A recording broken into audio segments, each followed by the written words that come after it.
मुझे तुमसे एक काम था, उम्मीद है कि तुम ना नहीं करोगे। मुझे पहले ही पता था। हुक्म करें बीवी जी, पहले कभी इनकार किया आपको?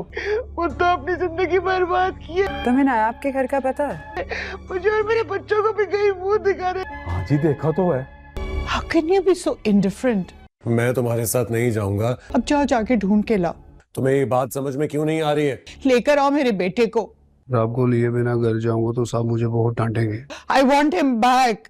जाकर अपने साहब जी को मेरी तरफ से ये पैगाम दे देना। अभी इसी वक्त। ना तो मुझे उनकी गाड़ी चाहिए और ना ही उनका ड्राइवर। नाज़रीन, ड्रामा सीरियल दिलंदान के आने वाले एपिसोड में हम लोग देखने जा रहे हैं कि तानिया का नायाब को बुरा बनाने में अभी दिल नहीं भरा होता। वो मजीद उसको बुरा बनाने के लिए एक खान समा को कॉल करती है और उसको पूछती है कि क्या तुम्हें नायाब घर का इल्म है, और वो नायाब के पास उसको भेजता है। वो नायाब कुछ ऐसी बातें बताता है जिसकी वजह से वो रोने लग जाती है। दूसरी तरफ जुनेद को मिलने के लिए नौकर आता है, मगर जुनेद घर जाने से साफ इनकार कर देता है। नौकर कहता है कि अगर मैं आपको यहाँ से लेकर ना गया तो मुझे मेरा मालिक नौकरी से निकाल देगा। लेकिन जुनेद कहता है कि मैंने घर नहीं जाना और ना ही मुझे कोई गाड़ी चाहिए। इधर जुनेद की माँ भी बहुत ज़्यादा परेशान होती है।